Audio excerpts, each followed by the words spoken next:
Question number 1.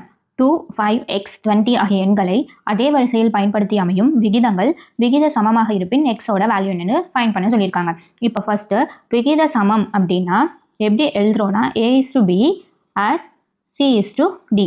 aக்கு b எப்படியோ அதே மாதிரி cக்கு d. நமக்கு என்ன கொடுத்துருக்காங்க? அதே வரிசையில் பயன்படுத்தி. அப்போ இந்த இதை அதே வரிசையில் எடுத்துக்கிறோம். a வந்து 2, b 5, c வந்து x and d வந்து 20.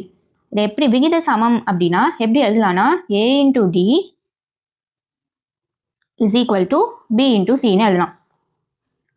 Here a வந்து 2, d 20, b is 5 and c வந்து x. ஓகேவா?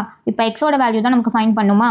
அப்போ 2 into 20 40 equal to 5 equal to அந்த சைடு இருக்க 5 இங்கே வந்தால் டிவைடில் வரும். Therefore இங்கே வந்து 1 5 is 5, 8 5 are 40. x equal to 8.